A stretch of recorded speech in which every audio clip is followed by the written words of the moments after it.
Hi, I am here at the well, Annagh's well. I think this is called Annagh. The river is called Annagh. I show you the river. I am very close to Spanish Point. This is on the west coast of Ireland. And I'm here. Look, the river is there. Can you see it? Yeah, the light mightn't be perfect. And I love visiting wells. And I have heaps and heaps of information that I am processing in my study on the mother goddess, our mother, which I figured out who has been erased out of most history books, out of our culture. She has been erased out of our collective consciousness. I'm not saying she's not still there. Of course, she keeps, because she is real. She keeps on popping up inside of people. She's still there in the stories, people's awareness.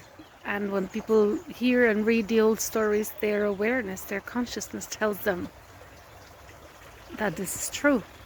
So she's still with us. Like, she hasn't been erased, but the wisdom, the information about her importance has been erased. I speak about the erasing of the goddess, and some people take it as that, that's not true, because she has not been, because she's still here. So this is how I learned about the ongoing erasing of her. So I speak about the erasing, not the fact that she's actually gone or disappeared or has been deleted, or as if you could delete her. But I speak about the action of the erasing that I discovered. I just kind of came upon it, and I fell upon it, and I started studying and researching. And so this is, I have to start talking about her. Now, if you know all about this is not going to be interesting for you. Many people know way more than me. But in my own way, I came to a conclusion that I kind of slowly want to start sharing with you. And so I know the longer I researched this on my journey, I came to find out that many people already know this. And there are groups of people, and many women, not only women, but many are women. But there are groups of people who have known this always. Many books written about it. None of them I knew before I started this. So for some people, this might be information that is like, that is completely, for them, it's maybe normal that you talk about it, like it is for me now. But where I come from, it wasn't. And I had to find out for myself. And on my journey, on finding out, that's how I discovered that there was so many books written about the topic, and that there was so many people busy with this. Anyway, why I want to pick this up is because this is my very own heart's journey that I've been on. And so I'm here at this well, and I'm going to show you a little bit. It's just such a sharing place to be. So of course all the constructions are Christian. You have the Mother Mary, you have Jesus, you have the cross, if you can see the cross. So that's what it looks like today, right? But what the reality is we're talking about pure, clean drinking water coming out of the earth. You can hear it. That's the reality of the well. It's the drinking water coming out of the earth. And we are made out of water. This is the purest water.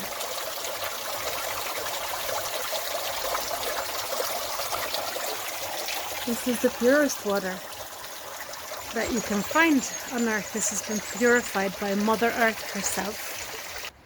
And I started discovering that goddess has to do with the water. So I just this came to me through my research and through my intuition, a combination that water was a big part of this holy sacred wisdom that we have to re-value, re-cherish, re-honor.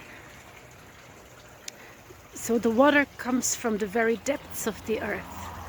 It's a gift of Goddess as part of her gift to us. And and in Ennis, where I live, there is a well, and I go there, I pray there, and I meditate there, and I'm very attracted to that place. So, but the well is called St. Joseph's Well, and that just didn't make any sense to me. And I started, I was already researching it. So then, how a well is a female thing. It just is. It's female. It's her sharing. And so that put me on the track as well, researching. And where I am now is also St. Joseph's Well. That's the name of it. So this is called usurpation. I don't know if I pronounced that word right in English, usurpation. This is taking her qualities, her strengths, her force, and putting a man's name on it. And I can go on for hours about this, but I won't now.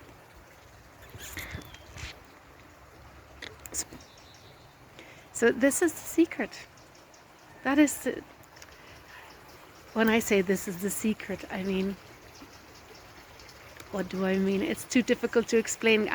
You might think I'm simple. I'm a simpleton. I spend so much time telling you something so simple, and in a way it is very simple. In a way that is true. That would be true. It's very simple. But the erasing isn't simple. The reasons for the erasing is something that I keep on wondering about. Why did that have to be erased? Why did that power have to be harnessed? And who would want to do that? Who would want to take away from a population, from people, from groups of people? Who would want to take away this self-empowering, beautiful, magical potion, or the connection basically to life itself? Who would want to take that away and give that names and layer and layer and layer on top of that levels and levels of deceit and secrecy, so that the real thing gets hidden underneath and kind of disappears basically? So another reason why people are correct when they say, she has not been erased. If you look for it, if you start researching this, you start looking into it, you'll find out. Everybody will find out if you look for it. You can see the erasure or the erasing. So yes, I know the holy water in churches is a thing, right? But so this is where it comes from. The holy water is not a little basin where you dip your hand in and that the priest has made it holy somehow. He has blessed it, and that's why it's holy. The holy water is because the church itself, usually, probably in olden days, had been put upon an old place of worship where there was a well, often a well, and there might have been other sacred places, holy places, and some of them might have been more masculine aligned, and some of them might have been more feminine aligned.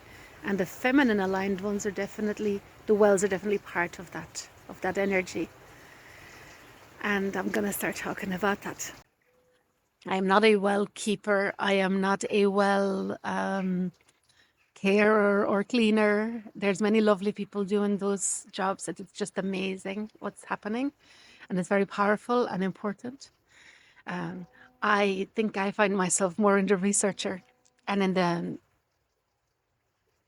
spiritually inclined. I'm mystical. I can see things and I perceive things. I know things, and I get encouraged from the inside out. I say guided from within. So I get my information, and then I go look for proof so I can prove it into the world. But in my own experience, in my own lived experience, I already know, because I wake up sometimes with a whole lot of information. Again, this is not just me. Once you start reading about this, you know there's many of us, so many. But this, we have been cast out. We have been also hidden. Our, the fact that we exist, the fact that so many people have intuitions like this has. I never knew this, and when I started talking about it to people when this started happening to me when I was in my late teens and early 20s, people were worried about me, and now that brings me in a whole different. That's a whole different video. Is the result of the witch hunts on our psyche, on what we think about sensitive people, intuitive women specifically. A friend told me her mother, so she saw things. That's another level. She saw dead spirits like regularly as a child. Like that's not something that happened to me when I was a child, but she was very used to that, to experiencing. And so she spoke to her mom about that, and the mom dismissed it. And then when she says, no, no, no, but she's wearing that kind of dress, and look, short, there she is. And then the mom said, out of protection, said, you did not just see that. Don't tell anybody. And you read about this a lot, but this is a friend who told me this story. So I got it from her herself. And I got it actually from other girls, similar stories. Not exactly the same, but very similar, where the mothers are trying to protect their daughters because they are different from the rest of the world, and they know if this will, or they are fearful, like that the world isn't ready for this gift. And so if the daughter would speak up, the whole world might think, she's mad. That's the thing. So that happened to me. That was actually a big part of the story of my life, how to be strong enough in your own convictions and your own, just be strong enough, not even in your convictions, but just to first of all, you're not crazy, but you are seeing things, things other people can't know. What you've seen is powerful. That it is true. It doesn't make you crazy. It was not a hallucination or a moment of delirium. That, but you try to tell other people of something extremely beautiful that you've experienced, and they worry about you, that you're losing it. So yeah, that's it's a challenging experience, and I think many people will know what I'm talking about. And I think it's time we talk about it, though. Time we put our we come out. We come out of the woodwork. And so this little story about the well in Istanbul, the Mother Mary well. Now, I'll finish this video. Mother Mary well. Now, I'll finish this. So why I was prompted to make this video. This place, so very close to here, I don't really know what this village is called, but I was driving here, and the river is called Annagh. And that's just so if you look up Annagh, so I lived in Turkey and we spoke some Turkish. So Annagh in Turkish means mother. And I think it was Jesus's grandmother. Was it Mother Mary's mother? Her name is Annagh. And those names, they're written down. They're not just, that was not just her name. Mary isn't just a name of a lady. Mary was a title. A blessed one.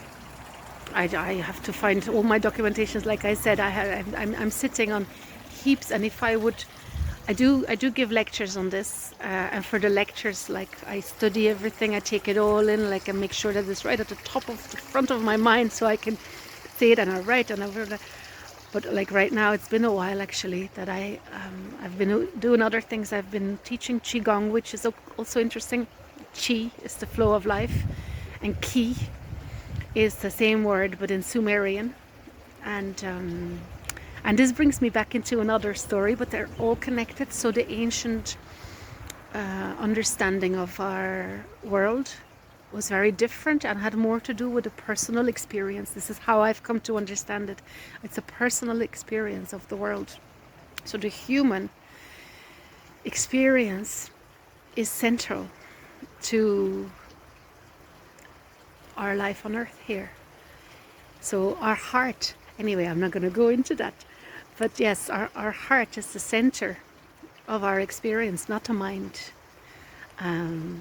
Anyway, that is another, for another story. But so this place is called Annagh, and I found that so beautiful because we have, then the Mother Mary Church woke me up to this in Istanbul, well, confirmed what I was already tapping into. I don't know what else to say. You know, everybody has their own belief, and I only just want to encourage people to be inquisitive about the world. Like I would not have been my younger self, even though I was very sensitive. I did not have the information and the knowledge to appreciate a place like this. You know, when I was a very, let me just show you where I am. I was a very, more like a smart kid. I was brainy. I did not have an open heart as a child. I wasn't aware of any of these things. I knew I was different. That was clear. I was sensitive, but a lot of things had to happen for me to actually crack my heart open. And then you start knowing, and you start trusting yourself. So it's not an easy journey in this society, with all the layers of conditioning as well that we have. But why am I saying this? Yeah, so I know very well that I would not have been the person who would appreciate and know an experience like this, to honor it and to connect. So I understand that many other people would not be that way. But that doesn't mean you don't have the potential, or, you know, that you sometimes mightn't ask yourself a question about what's really valuable in life, what's really important, and where our values come from. Have they been given to us? Are they real values? Like nowadays, you would think money is a value. Money is a valuable thing, but actually, what is really valuable is what money stands for. So the money in itself, I hope you know, is not valuable. They can print it as much as they want. You know, whoever they do actually print it, and so we have to be careful that our values, the real values of life's values, and living beings, and spiritual beings, that our values are, that we know that they really are values, that we live by our own values, is basically what I'm trying to say. And yes, so the water and the elements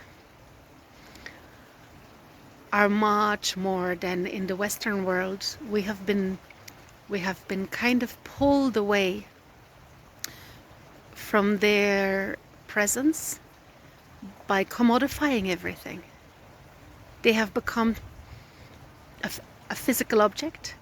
You know, they're molecules, and they combine, they're atoms, and they mix up and they become molecules when they meet each other. And, you know, physics has extracted any kind of spiritual awe or wonder or any notion of magic. And it's kind of called hard physics. And then they say that is what science is. And so the longer I study this, the more I know, the more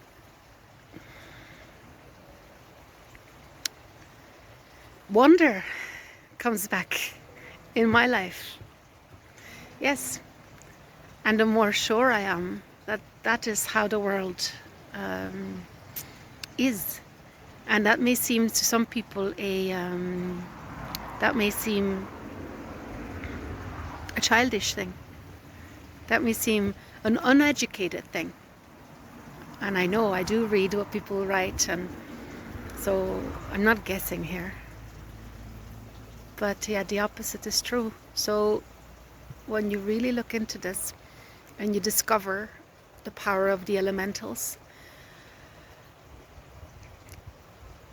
And I guess the elementals, there are so many different ways to name them, or what people call them. You could say, I'm not really 100% sure if they are what people call the fairies, the nature spirits. So yeah, the elementals, they are active on this elemental level of Mother Earth, of Gaia. They work with her to give life. That's what they do. They give life. And we're part of that world. And we can come here and appreciate life. So, and I discovered this because I started wondering about some things, and I started looking up. I studied archaeology of the ancient Near East. So the Near and the ancient Far East and the Near East. So that was in my 20s. That's a long time ago. And because I studied archaeology and I was living in Istanbul at the time, when I started asking my questions, I guess that connected. So I really started looking into the books that I knew, or the mythology that I knew from my studies. So I started looking into the furthest I could go back, because I studied Sumerian, well, the Far and the Near East. So basically it's basically a lot of Iraq and Iran, Mesopotamia. So I went there to read about some things that I wondered. That's for another time, how I exactly started. But I started, I went there to read about those things, and I had a bit of a clue to begin with, the names of kings and things to look for date-wise, and what's before what would be earlier and earlier and earlier.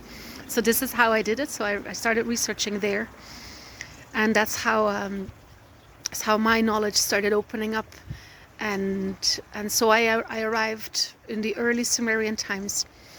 There was actually, this is another thing you wouldn't know. I haven't really talked much about the erasing itself. I guess this is an introductory video.